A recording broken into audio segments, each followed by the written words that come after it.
Hello friends, कैसे आप सब। आशा करते हैं आप सब अच्छे होंगे।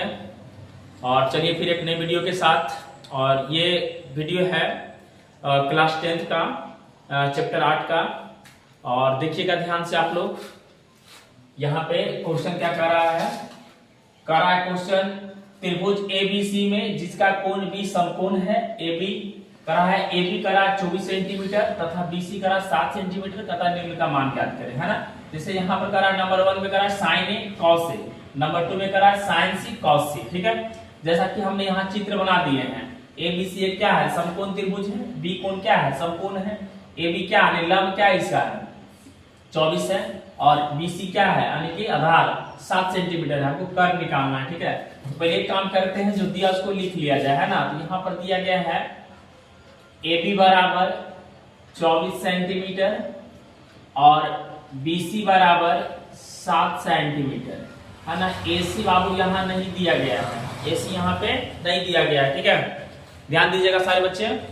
और यहाँ पे AC नहीं दिया गया है। सबसे पहले आपको AC निकाल लेना है ना।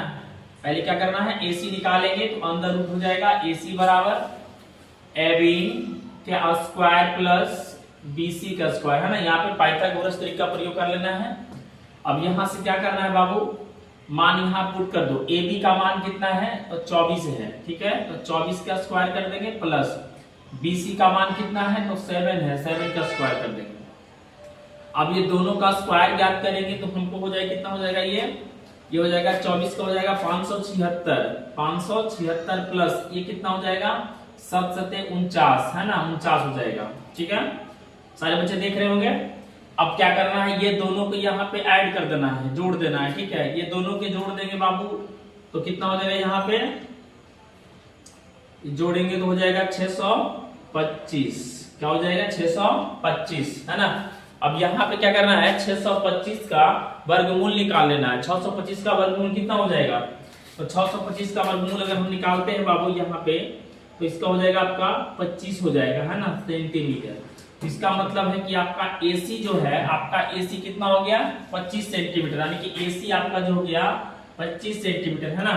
तो इस प्रकार से यहाँ पर ध्यान देना है। नंबर 1 में क्या है, साइन A, और फिर यहाँ पे दिया हुआ है cos A, ठीक है बाबू। साइन A का जो मान होता है, साइन A का मान होता है लंब बटा में कर्ण। क्या होता है, लंब बटा में कर्ण होता है, ठीक है। तो लंब बटा में कर्ण होता है। तो साइन A पूछ रहा है, यही पे ध्यान देना है सबको। साइन A पूछ रहा है तो साइन A के सामने वाला भुजा लंब होता है। A के सामने भुजा क्या होता है, लंब होता है, ठीक है। तो यही यहाँ पूछ रहा है साइन A, तो लंब आपका ये हो जाएगा। तो यहाँ हो जाएगा आपका BC बटा AC। क्या हो जाएगा, BC बटा AC, है ना। और इसी प्रकार से चलते हैं कॉस में। तो कॉस A बाबू, तो ये लंब हो जाएगा इसका, तो हो जाएगा यहाँ पर AB बटा AC, है ना। अब दोनों का मान पुट कर देते हैं। तो BC का मान कितना है, 7 हो जाएगा, और बटा यहाँ पर AC कितना है, 25 है। क्लियर हो गया। अब सेम इसी प्रकार से यहाँ चलते हैं। तो AB का मान कितना है, 24 है, और AC कितना हो जाएगा 25, है ना। अब ध्यान देना है, सेम इसी प्रकार से चलते हैं ग्राफ में। नंबर 2 में यहाँ करा साइन C और भी करा cos C। तो देखिएगा साइन C करा है तो सामने वाला भुजा लंब हो जाएगा, C के सामने क्या हो जाएगा, लंब हो जाएगा। तो AB बटा AC, है ना, क्या हो जाएगा, AB बटा AC हो जाएगा। इसका ये हो जाएगा ना, AC बटा AB बटा AC हो जाएगा। और यहाँ पर ये क्या हो जाएगा, फिर BC बटा AC, है ना। ये क्या हो जाएगा, BC बटा AC, आधार बटा कर्व। अब यहाँ पर देखिएगा AB है, AB आपका कहाँ है, AB कितना है 24 है, तो 24/25 हो जाएगा। और यहाँ पर देखिएगा BC, तो BC कितना दे रखा है आपका, BC दे रखा है आपका 7 बटा कितना दे रखा है, AC हो जाएगा आपका 25। तो बाबू यहाँ पर देख रहे हैं आप लोग, ये मैथ जो है आपका हल हो गया है। यानी साइन A का मान इतना, cos A का मान इतना, साइन C का मान इतना, cos C का मान इतना, है ना। तो इस प्रकार का अगर मैथ है तो आप इसी ढंग से हल कीजिएगा।